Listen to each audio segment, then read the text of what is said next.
अस्सलाम वालेकुम प्यारे बच्चों, वेलकम टू बृहन मुंबई महानगर पालिका शिक्षण विभाग MCGM वर्चुअल क्लासरूम में आप तमाम का बहुत बहुत इस्तकबाल है।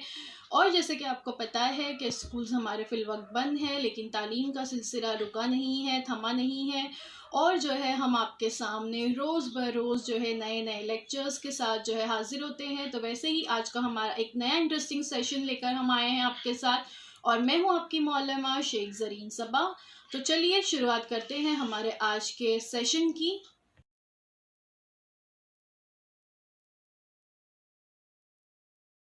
अस्सलाम वालेकुम प्यारे बच्चों, welcome to Zareen Saba virtual studio. हमारे इस यूट्यूब चैनल में आप तमाम का बहुत बहुत इस्तकबाल है और मुझे उम्मीद है आप तमाम हमारे चैनल को बाकायदगी से देख रहे होंगे।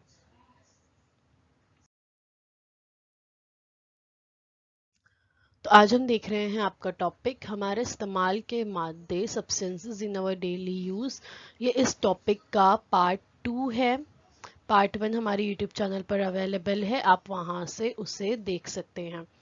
और ये है स्टैंडर्ड 9th यानी जमात नहुम के लिए। मजमून है हमारा साइंस और मैं हूँ आपकी मौलमा Zareen Saba from MCGM virtual classroom Mumbai.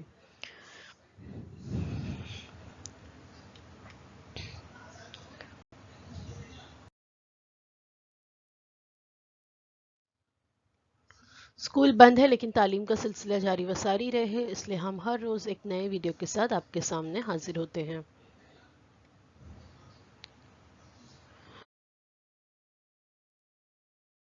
तो हमने इसके पार्ट 1 में देखे थे कि नमक किसे कहते हैं, सॉल्ट्स किसे कहते हैं।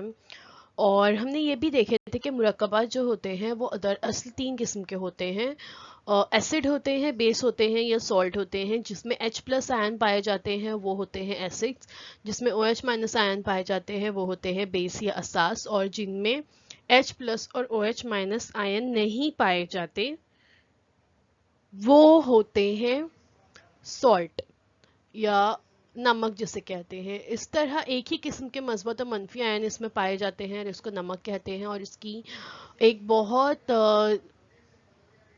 सीधी सी एग्जाम्पल है और वो है हमारा टेबल सॉल्ट या NaCl, सोडियम क्लोराइड या हमारा खाने का नमक, जो हम खाने में नमक इस्तेमाल करते हैं, वो इसकी एग्जाम्पल है। और उसका नाम क्या है? Scientific name sodium chloride. इसका ज़ाब्ता क्या है? NaCl। और इसमें Na+ और यानी सोडियम आयन और क्लोरीन के आयन पाए जाते हैं। इसके अलावा इसकी कुछ और एग्जाम्पल CaCl2, K3PO4 और Na2SO4 है।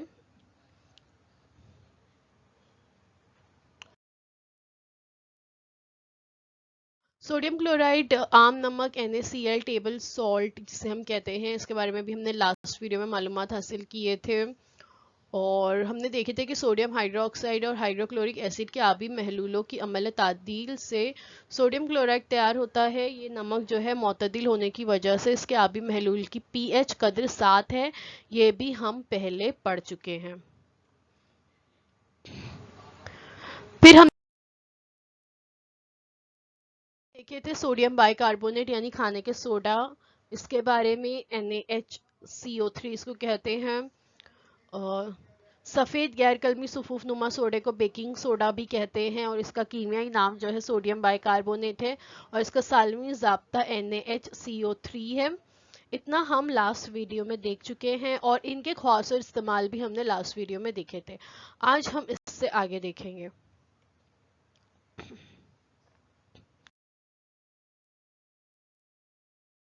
उसके बाद है ब्लीचिंग पाउडर CaOCl2 यानी कैल्शियम ऑक्सीक्लोराइड। इसको समझने से पहले एक छोटा सा तजुर्बा करके देख लेते हैं। एक रंगीन कपड़े का टुकड़ा लीजिए, इसके कुछ हिस्से पर कैल्शियम ऑक्सीक्लोराइड का सैरशुदा महलूल थोड़ी मिकदार में डालकर मुशाहिदा कीजिए। यानी ब्लीचिंग पाउडर थोड़ी मिकदार में इसके ऊपर डालना है। ब्लीचिंग पाउडर आपके घर में मौजूद होगा। आपके घर में जो है कपड़ों को, सफ़ेद कपड़ों को साफ करने के लिए, टॉयलेट बाथरूम धोने के लिए ब्लीचिंग पाउडर का इस्तेमाल होता है। तो ये ब्लीचिंग पाउडर अगर आप गलती से कभी हमारे सफ़ेद कपड़ों के अलावा रंगीन कपड़ों पर गिर जाए तो आप देखोगे कि उतने हिस्से का रंग उड़ जाता है। ब्लीच स्टेन्स आप देख सकते हो। स्काई ब्लू या आसमानी कलर की टी शर्ट है और उस पर जब ये ब्लीचिंग पाउडर गिर गया तो उतने हिस्से का रंग जो है उड़ गया। तो कपड़े के रंग में कौन सी तब्दीली वाक़या होती है? कपड़े का जो रंग है वो उड़ जाता है, उतने हिस्से के कपड़े का रंग उड़ जाता है।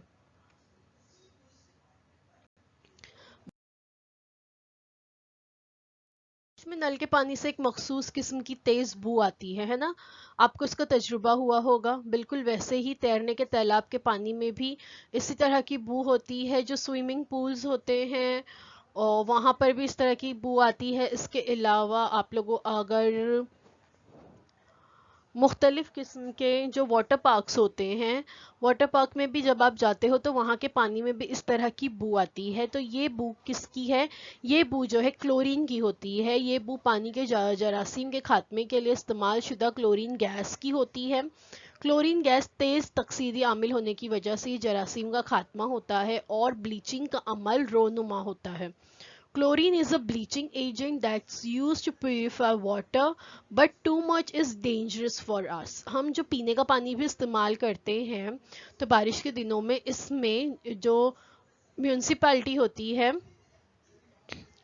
वो इसमें क्लोरीन मिलाती है ताकि उसका जरासीम का खात्मा हो सके। लेकिन इस क्लोरीन की बहुत मुनासिब मिकदार या कम मिकदार ही मिलाई जाती है, क्योंकि ज़्यादा मिकदार मिलाने पर ये बहुत डेंजरस भी हो सकता है।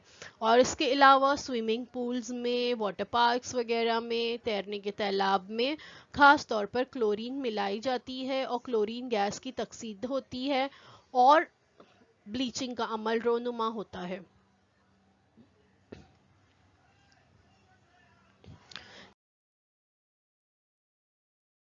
ऐसी हालत में होने की वजह से क्लोरीन गैस का आम तौर पर इस्तेमाल सहूलत बख्श नहीं होता। ऐसा ही असर जाहिर करने वाला ठोस हालत का ब्लीचिंग पाउडर आम इस्तेमाल के लिए सहूलत बख्श होता है, क्योंकि क्लोरीन जो गैस होती है वो गैसी हालत में बिल्कुल भी इस्तेमाल के काबिल नहीं होती और डेंजरस हो सकती है। इसलिए क्या किया जाता है, बिल्कुल क्लोरीन गैस की तरह ही असर जाहिर करता है ब्लीचिंग पाउडर, तो उसको जो कि ठोस हालत में होता है इसलिए उसका इस्तेमाल किया जाता है।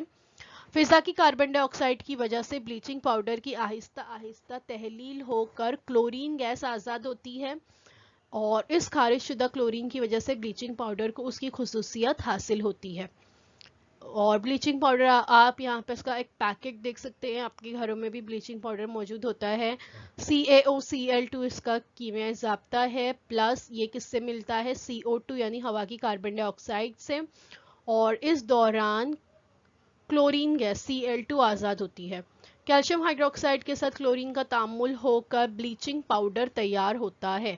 अब ये ब्लीचिंग पाउडर तैयार कैसे होता है? तो जो कैल्शियम हाइड्रोक्साइड है CaOH2 इसके साथ क्लोरीन का तामुल होता है, यानी ब्लीचिंग पाउडर की तैयारी में भी क्लोरीन का इस्तेमाल होता है और उन दोनों के दरमियान केमिकल रिएक्शन के नतीजे में CaOCl2 यानी ब्लीचिंग पाउडर तैयार होता है और साथ में H2O यानी पानी खारिज होता है। इसकी खसूसियात और इस्तेमालात: ब्लीचिंग पाउडर जर्दी माइल सफ़ेद रंग की ठोस शय है और इसका कीमियाई नाम कैल्शियम ऑक्सीक्लोराइड है।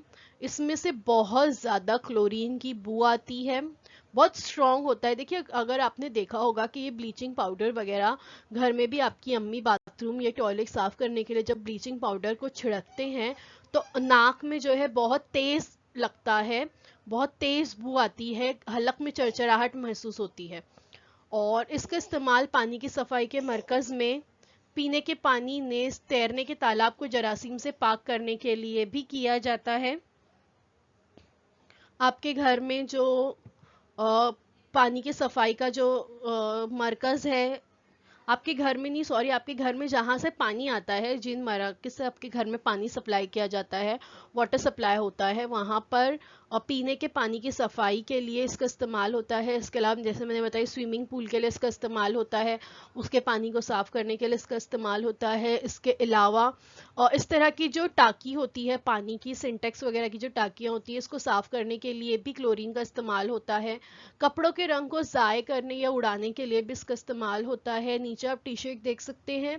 राइट हैंड साइड पे जो टी शर्ट बताई गई है उसका जो रंग उड़ गया है वो ब्लीचिंग में डालने के बाद हुआ है।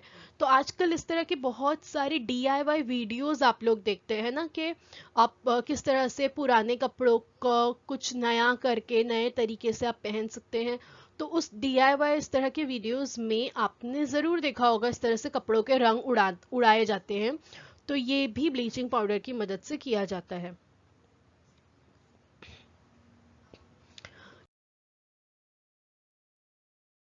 इसके अलावा रास्तों के किनारों और कचरे के मकाम को जरासीम से पाक करने के लिए भी इस ब्लीचिंग पाउडर का इस्तेमाल होता है। आपने अक्सर देखे होंगे कि जो म्यूनसिपैलिटी की तरफ से लोग आते हैं वो रास्तों के किनारों पर सफ़ेद किस्म का पाउडर छिड़कते हैं।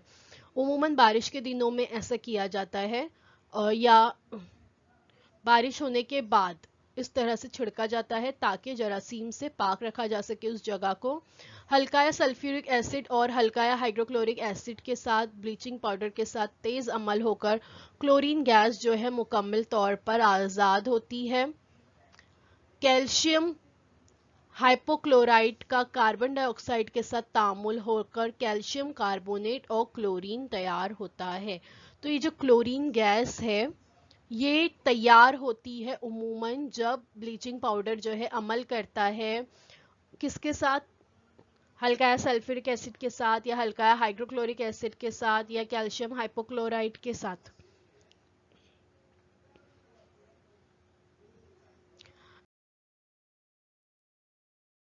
के बाद है धोने का सोडा या वॉशिंग सोडा Na2CO3H2O। कुएं या बोरवेल का पानी मनकारे में लेकर उसमें साबुन का झाग तैयार कीजिए।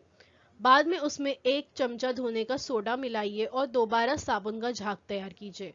अपने अंजाम दिए हुए अमल का मुशाहिदा करते हुए कौन कौन सी तब्दीलियां नजर आती हैं और क्यों। यानी कुएं का पानी लेना है या बोरवेल का पानी लेना है, यानी हार्ड वाटर हमको लेना है।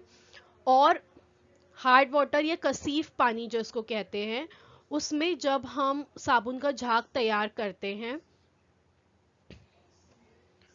तो वो, और फिर उसके बाद क्या करना है, उसी पानी में आपको जो है थोड़ा सा धोने का सोडा मिलाना है और फिर झाग तैयार करना है।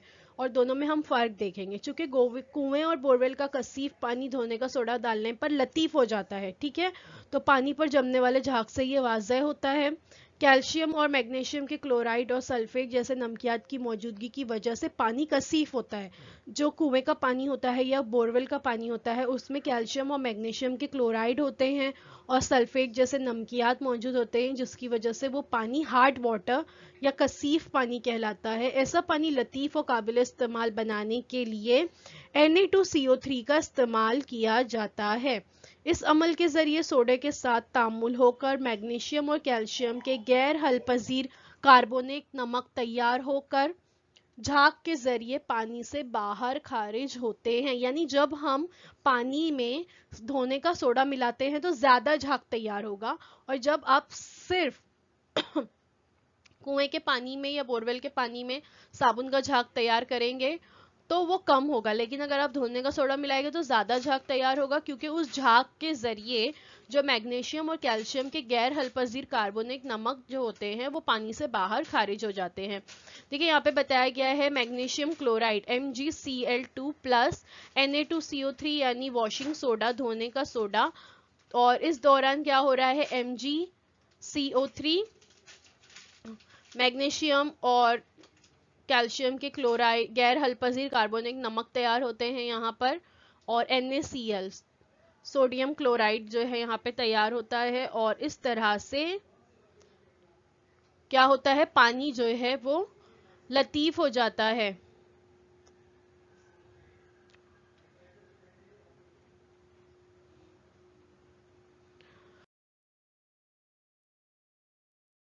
सोडियम कार्बोनेट पानी में हलपजीर सोडियम का नमक है। कलमी सोडियम कार्बोनेट हवा में खुला रखने पर आसानी से इसमें मौजूद आबे कलमा खारिज हो जाते हैं और इसका सफ़ेद सुफूफ हासिल होता है और इसे हम धोने का सोडा कहते हैं।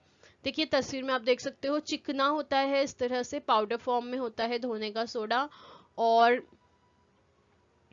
ये सोडियम कार्बोनेट जो होते हैं ये पानी में हल्पजी सोडियम का नमक होता है, और कलमी सोडियम कार्बोनेट को जब हम हवा में खुला रखते हैं तो उसमें का पानी जो है वो खारिज हो जाता है और इसका सफ़ेद सुफूफ हासिल होता है, और इसको ही हम वॉशिंग सोडा या धोने का सोडा कहते हैं। Na2CO3 का स्ट्रक्चर भी देखिए यहाँ पे बताया गया है, और किस तरह से हवा में खुला रखने पर उसका आबे कलमा होता है ये भी बताया गया है।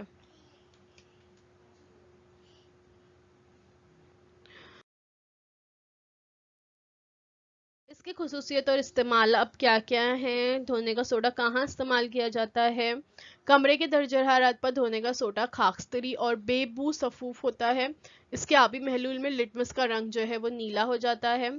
हवा में खुला रखने पर यह बुखारात को जज्ब करता है या ये जाजिब रुतूबत होता है। इसके लिए अगर हवा में खुला रखा जाएगा वॉशिंग सोडा ज़्यादा दिनों तक तो वो कड़क पत्थर के जैसा भी हो जाता है, क्योंकि ये बुखारात को जज्ब कर लेता है। कपड़े धोने के लिए खुसूसी तौर पर इसका इस्तेमाल होता है, और और कपड़े पर से क्लोथिंग स्टेन्स को निकालने के लिए इसका इस्तेमाल होता है। आपके घर में जो डिटर्जेंट वगैरह होते हैं उसमें वॉशिंग सोडा मौजूद होता है, ये बूस्ट करता है आपके लॉन्ड्री डिटर्जेंट को। और इसके अलावा कारपेट वगैरह पर जो स्टेन्स लग जाते हैं वो स्टेन्स को मिटाने के लिए भी इसका इस्तेमाल होता है। सफ़ेद कपड़ों को चमकाने के लिए इसका इस्तेमाल होता है। और कांच कागज़ की कई सनतों में इसी तरह पेट्रोल को खालिज बनाने में भी सोडियम कार्बोनेट का इस्तेमाल होता है, यानी कांच की सनत में, कागज़ की सनत में इस्तेमाल होता है इसका। और पेट्रोल को खालिज बनाने के लिए पेट्रोल में जो इम्प्योरिटीज़ होती है उसको हटाकर उसको प्योर फॉर्म में खालिज बनाने के लिए सोडियम कार्बोनेट इस्तेमाल किया जाता है या धोने का सोडा इस्तेमाल किया जाता है। कुछ कलमाओं वाले नमक, सम क्रिस्टलाइन सॉल्ट्स। गुज़िश्ता सबक में आपने आबे कलमाओं से मुतालिक मालूमात हासिल की है। आबे कलमाओं वाली मुख्तलिफ नमक अपने इस्तेमाल में होते हैं। कलमों की शक्ल में शामिल होने वाले पानी के सालमात को आबे कलमाओं कहते हैं, या इसे वाटर ऑफ क्रिस्टलाइजेशन भी कहते हैं। देखिए, वाटर ऑफ क्रिस्टलाइजेशन क्या होता है कि जो वाटर मॉलिक्यूल्स जो होते हैं वो मौजूद होते हैं कंपाउंड्स के दरमियान, जो है वाटर मॉलिक्यूल्स मौजूद होते हैं। Some compounds have water associated with them. Cobalt chloride COCl2 in the crystal form is really cobalt chloride यानी COCl2 और 6H2O, यानी 6 वाटर मॉलिक्यूल्स होते हैं उसमें। For each COCl2 there are 6 H2O molecules in the crystal, यानी उसके जो crystals होते हैं उसमें 6 पानी के साल में होते हैं। When we heat the pale pink crystals to remove the water, the crystal lose weight and turn blue। और जब हम इसको गर्म करते हैं तो क्या होता है, वो जो पिंक कलर का है वो ब्लू कलर में हो जाता है, उसका वजन कम हो जाता है। The water that is included in these compounds is called the water of crystallisation, that is the water included in the crystal, यानी उसके जो क्रिस्टल्स होते हैं उसमें वाटर मॉलिक्यूल्स मौजूद होते हैं। तो अभी हम ऐसे ही कुछ आबे कलमाओं वाले नमक यानी क्रिस्टलाइन सॉल्ट्स के बारे में मालूमात हासिल करेंगे, और कलमों की शक्ल में शामिल होने वाले पानी के सालमात को आबे कलमाओं या वाटर ऑफ क्रिस्टलाइजेशन कहते हैं। वो अभी हमने समझे कि किसको कहते हैं, समझ में आया। यानी जो कंपाउंड्स होते हैं उसके दरमियान में पानी के सालमात भी मौजूद होते हैं। जैसे यहाँ और बताया गया है water of crystallisation. The water of crystallisation is the fix number of water molecule present in one formula unit of salt, यानी नंबर फिक्स होते हैं कि कितने पानी के सालमात जो है उस कंपाउंड में मौजूद होंगे। Hydrated salt copper second sulphate, देखो CuSO4, इसमें 5 पानी के सालमात होते हैं। और anhydrous salt copper second sulphate, इसमें पानी के सालमात नहीं है। तो ये ड्राई हालत में देखिए कैसे इसका रंग सफ़ेद है, और जब पानी के सालमात मौजूद है तो इसका कलर ब्लू होता है। हमारी रोजमर्रा जिंदगी में इस्तेमाल होने वाले आबे कलमाओं आमेज अशिया यहाँ पे बताई गई है। सबसे पहला है फिटकरी, है ना। यहाँ पर इसको एलम कहा जाता है, पोटाश एलम इसको कहा जाता है। इसमें अगर आप देखो इसका फॉर्मूला तो K2SO4 Al2SO4 और 24H2O, यानी कितने मॉलिक्यूल्स होते हैं वाटर मॉलिक्यूल्स इसके कंपाउंड में? 24 वाटर मॉलिक्यूल्स होते हैं। उसके बाद है बोरेक्स। बोरेक्स की तस्वीर आप नीचे देख सकते हो लेफ्ट हैंड साइड पर। इसका फॉर्मूला है Na2B4O7 10H2O। उसके बाद है इप्सम सॉल्ट या मैग्नीशियम सल्फेट। इप्सम सॉल्ट नीचे बताया गया है, आप देख सकते हैं। MgSO4 7H2O यानी 7 वाटर मॉलिक्यूल्स हैं। बेरियम क्लोराइड, बेरियम क्लोराइड भी आप नीचे देख सकते हो, BaCl2 और इसमें 2 वाटर मॉलिक्यूल्स हैं। उसके बाद है सोडियम सल्फेट या ग्लोबल सॉल्ट इसको कहा जाता है, Na2SO4 और 10H2O, यानी इसमें 10 पानी के सालमात होते हैं। तो ये हमारी रोजमर्रा जिंदगी में इस्तेमाल होने वाले कुछ आबे कलमाओं आमेज अशिया हैं। पानी की सफाई के दौरान फिटकरी का इस्तेमाल किया जाता है। ये जो एलम होता है इसका इस्तेमाल पानी की सफाई के दौरान होता है, इसका आपने मुताला किया है। फिटकरी की नीम मुंजमद हालत, कोगुलेशन इस खुसूसियत की वजह से गंदे पानी की कसाफत यकजा होकर तह में जमा होती है और इस तरह से पानी साफ हो जाता है। लेफ्ट हैंड साइड पर आप एक फिटकरी की कलम देख सकते हैं और ये फिटकरी जो होती है इसको गंदे पानी में डाला जाता है और इसको गंदे पानी में डालकर थोड़ी देर घुमाया जाता है और फिर इसको फिटकरी को बाहर निकाल दिया जाता है। इसकी नीम मुंजमद हालत खुसूसियत की वजह से यानी इसकी कोगुलेशन प्रॉपर्टी की वजह से जो गंदे पानी की जो कसाफत होती है यानी जो गंदगी उसमें मौजूद होती है वो नीचे तह में जमा होती है और ऊपर का साफ पानी फिर अलहदा कर लिया जाता है। देखिए यहाँ पे बताया गया है convert this into this. Bottle आप देख सकते हो लेफ्ट हैंड साइड पे, गंदा पानी इसको आप साफ पानी में कैसे तब्दील करोगे? फिटकरी का इस्तेमाल करके। तो जब पिछले वक्तों में वाटर फिल्टर्स वगैरह नहीं होते थे, एक्वागार्ड्स वगैरह नहीं होते थे, तो उस वक्त लोग पानी को साफ करने के लिए फिटकरी का ही इस्तेमाल करते थे। आज भी बहुत सारे देही इलाकों में बारिश का पानी फिटकरी का इस्तेमाल करने के बाद इस्तेमाल किया जाता है।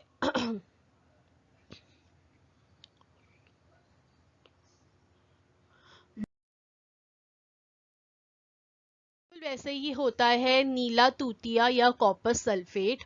इसका इस्तेमाल खून की कमी की तशखीस के लिए खून की जांच के दौरान किया जाता है। लेफ्ट हैंड साइड पर आप नीला तूतिया या कॉपर सल्फेट को देख सकते हैं। ब्लू कलर का क्रिस्टल्स होते हैं ये और बड़े अच्छे लगते हैं देखने में। और जो जिसको एनीमिया नामी बीमारी होती है, खून की कमी की बीमारी होती है, तो उसका जब ब्लड टेस्ट किया जाता है तो उसके दौरान उसकी तशखीस के लिए यानी पता करने के लिए कॉपर सल्फेट का इस्तेमाल होता है। इसी वैसे ही अंगूर खरबूज, यहाँ पर आप अंगूर और खरबूज देख सकते हैं, जैसे फलों की फफूंद से हिफाजत के लिए इन पर इस्तेमाल किए जाने वाले बोर्डो आमेजे में कॉपर सल्फेट के साथ चूना होता है। देखिए यहाँ पे लिखा हुआ है chemical hydrated lime copper sulphate crystals, ये इस्तेमाल किए जाते हैं। इस तरह के जो फल होते हैं, अंगूर या खरबूज जो होते हैं, उसका पर फफूंद लग जाती है तो उससे बचाने के लिए इस पे जो केमिकल फर्टिलाइजर्स डाले जाते हैं उसमें बोरोड आमेजे में कॉपर सल्फेट के साथ चूना मिला हुआ होता है। देखिए इसलिए अंगूर जब हमारे घरों पर आते हैं तो आपने देखे होंगे कि उस पर सफ़ेदी होती है, खरबूजे पर भी इसी तरह की सफ़ेदी होती है। इसीलिए हमें उसको अच्छे से धो कर ही खाना चाहिए, क्योंकि ये सफ़ेदी किस वजह से है? कॉपर सल्फेट के साथ चूना मिलाकर उस पर उसका छिड़काव किया जाता है इन फलों पर। इसलिए हमें इसका धोकर ही खाना चाहिए, धोकर ही इनका इस्तेमाल करना चाहिए, वरना ये केमिकल्स अगर हमारे पेट में चले जाएंगे तो ये हमारे लिए बहुत ज़्यादा नुकसानदेह साबित हो सकते हैं। उसके बाद साबुन या सोप। साबुन आपको पता है घर में हम इसका इस्तेमाल करते हैं और आजकल तो ज़्यादा कर रहे हैं ना, पेंडेमिक में कोरोना से बचने के लिए हम बार बार अपने हाथों को साबुन से धोते हैं। तो ये तेल या हैवानात की चर्बी सोडियम या पोटेशियम हाइड्रोक्साइड के आबी महलूल के साथ जोश देने पर कार्बोक्सिलिक एसिड के सोडियम या पोटेशियम के नमक से बनते हैं। यानी एसिड्स और बेस को मिलाया जाता है तो सोप तैयार होता है, उसको साबुन कहते हैं।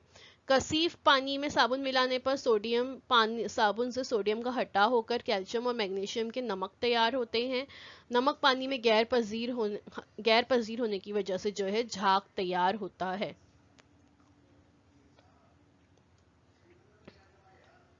नहाने का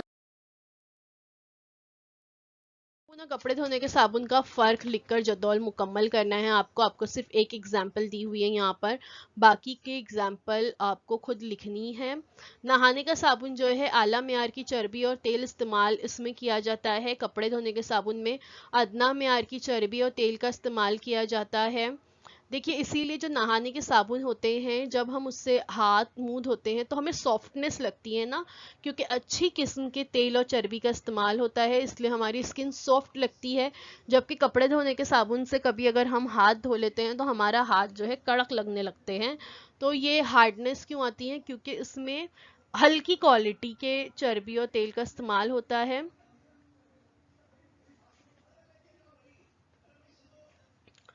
सोप्स जो होते हैं can not act well on salt water. नहाने का साबुन जो है वो भारी पानी या हार्ड वाटर जो होते हैं या नमक मिला हुआ जो पानी समंदरी पानी होता है उसमें अच्छे से काम नहीं करता। और जो डिटर्जेंट्स होते हैं या कपड़े धोने के साबुन होते हैं ये act well on salt water as well. Soap has less cleaning capacity than detergent.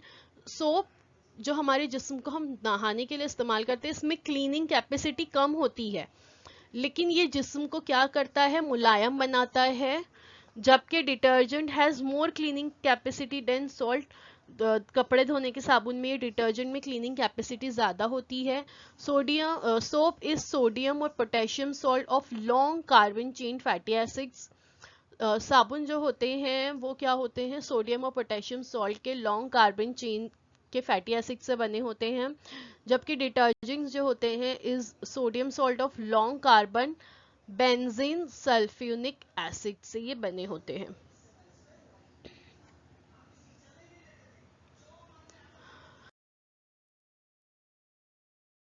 अब देखते हैं तापकार मादों के बारे में या रेडियो एक्टिव सब्सटेंसेस के बारे में।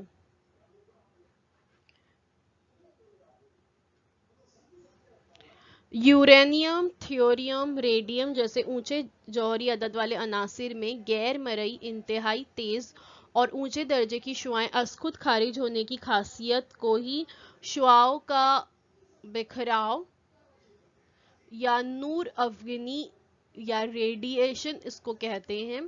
जिन अशिया में खुसूसियत पाई जाती हैं उनको तापकार अशिया या रेडियो एक्टिव सब्सटेंसेस कहते हैं।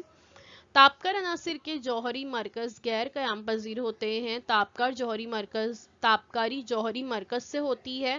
तापकार मादों का रोजमर्रा जिंदगी से जो है ताल्लुक होता है। और आइए अब हम इस मादे से मुतालिक मालूमात हासिल करेंगे।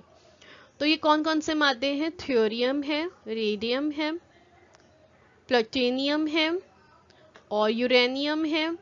और आप यहाँ पे एक चेन रिएक्शन नीचे देख रहे हैं कि इस पर जब आप देख रहे हो कि क्या हो रहा है, एक एटम से दूसरे एटम पर जब ये पार्टिकल्स जा रहे हैं तो ये रिएक्शंस जो है वो चलता जा रहा है ना, तो ये चेन रिएक्शंस इसमें होते हैं और जिसकी वजह से ऊंचे दर्जे की शुआएं खुद जो है इनसे खारिज होती है। इसके लिए इसको शुआओं का बिखराव या रेडिएशन कहते हैं।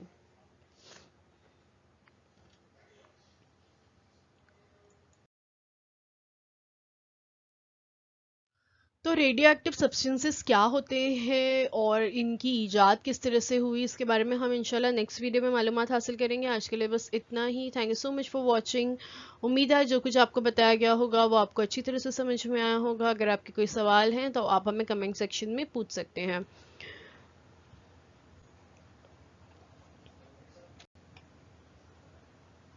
तो अगर आपको हमारे वीडियो अच्छा लगा है तो प्लीज़ इसे लाइक कीजिए, अपने दोस्तों के साथ, अपने साथियों के साथ इसको शेयर कीजिए। और अगर आप चाहते हैं कि आगे भी आपको हमारे तमाम वीडियोस की नोटिफिकेशन इसी तरह से मिलते रहें तो इसके लिए हमारे चैनल को सब्सक्राइब करना ना भूलें। सब्सक्राइब के बटन पे क्लिक करने के बाद उसके बाजू में एक बेल का आइकन बना होता है, उस पर क्लिक कीजिए ताकि आगे आने वाले जितने भी हमारे वीडियोज़ हैं वो आपको इसी तरह से मिलते रहें।